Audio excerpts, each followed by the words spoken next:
Hello, and welcome to our channel, where we talk about all of the latest news and theories on upcoming movies. Today, we're taking a look at the latest entry in the Mad Max movie franchise, Furiosa. So let's go ahead and take a look at what will be in store for this new movie about a new road warrior.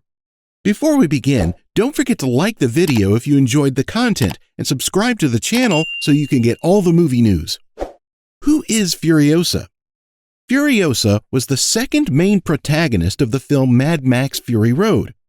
Her overwhelming popularity in that film has ensured her to be a fan favorite of the franchise. She had such a strong reception to the character that Mad Max Fury Road director George Miller started working on a spin-off based on the character. Now that film has entered post-production, and everyone is asking what it's going to be about. While we didn't learn much about Furiosa during the course of the fourth Mad Max film, she definitely left an impression on the audience. In her debut story, she decided to liberate the Five Whys from the dictator Immortan Joe. During the course of this rescue, she inadvertently ended up dragging the titular Max into the escape.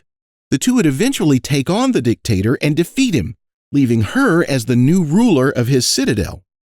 This not only marked the first time that I've never seen a character that had been given such a spotlight in a Mad Max movie, but it was also the first time that such a character was considered a co-protagonist. A strong and capable warrior as well as a leader, she left a lot of room for this new spin-off to tell a new story.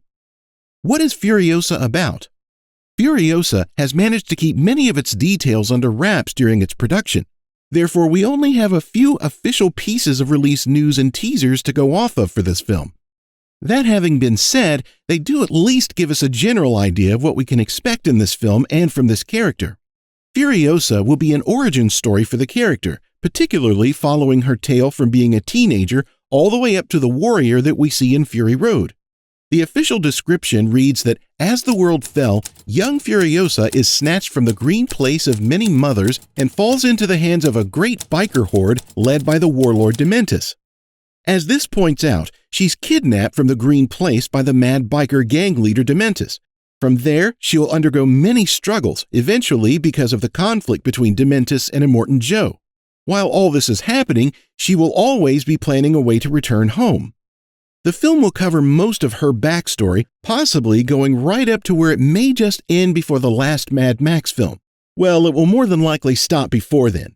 It will give us a very clear image of what she had been through before that film began. Between this official plot summary and some hints from the actors and crew, we know a few things as well. The biggest of these is that the film will take place over a number of years, so we'll presumably see Furiosa's transformation from an innocent girl into a hardened warrior. This will be interesting as most Mad Max films take place over a very short time. Another factor that we know will be covered will be how the character lost her arm, presumably in the climax of the film. It's easy to also imagine that the film will set up how she goes from being an enemy of Immortan Joe to his right hand. In total, this film leaves a lot of room to tell her story and where she got to where she was at the beginning of the film.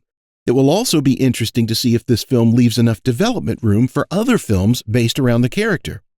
Who will be in Furiosa? It will also have one of the most interesting casts that we have seen for a Mad Max movie so far, with multiple returning characters but almost no returning actors for the franchise. So the casting had to be taken into considerable detail to make sure that it came out right. The first big casting decision was to now have Furiosa played by a younger actress, as this would be an origin story. Eventually, they decided upon Anya Taylor-Joy as the lead actress for the film. She is most famous for starring in The Queen's Gambit, but has many of her roles under her belt at this point in time. She would make an excellent choice to show the difference between a younger version of the character and what she will eventually harden into. The second major league cast was Chris Hemsworth as the film's villain Dr. Dementus. Well, I just finished shooting Furiosa with George Miller. It's a part of the Mad Max saga. When the original concept of having Chris Hemsworth came around, Miller was apparently only considering it out of courtesy. But he apparently fell in love with the idea of using the Thor actor to play out his character in this role. Considering this may be one of Hemsworth's last roles before his hiatus from acting, it will be very interesting to see where this character goes. Another confirmed actor to be in the film includes Tom Burke, who is most famous for being in the BBC adaptation of The Three Musketeers. He was apparently brought on to replace Yahya Abdul-Mateen II. The actor had to drop out due to the long production and scheduling conflict with the film. The role that these actors were going for is still not disclosed. We also know that a number of other characters and actors will appear in the film, including Nathan Jones as Richter Erectus, Angus Sampson as Organic Mechanic, and Daniel Webber as Warboy. In addition, we also know that Quaden Bales, Goran D. Clute, and Cameron Hood will all appear in the film in some capacity. Furiosa's production. Compared to some other films in the franchise, Furiosa has had a surprisingly streamlined production. It has slipped off its original date, mostly due to some behind-the-scenes factors, but the film has not encountered any major setbacks.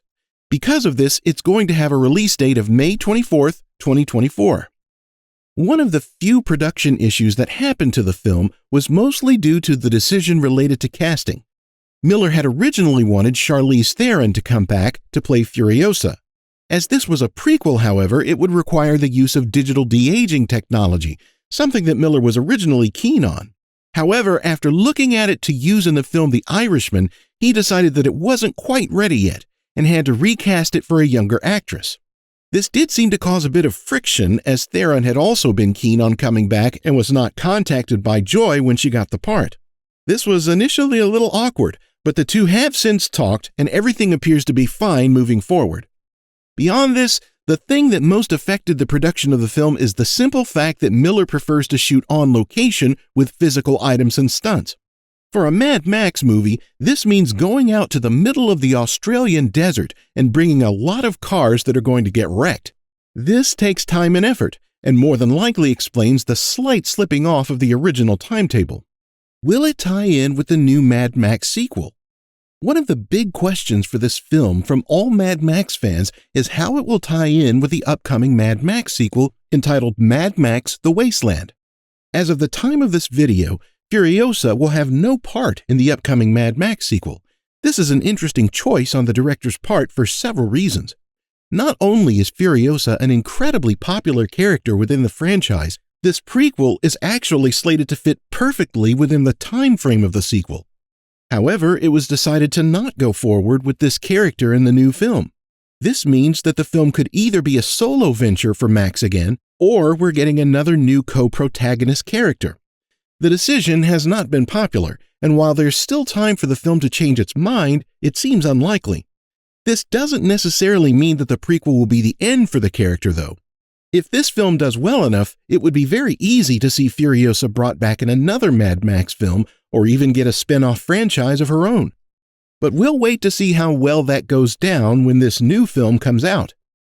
Well, that's all we have on the new Mad Max prequel, Furiosa. While you're here, why don't you go ahead and click on one of the recommended videos to learn about more movie news?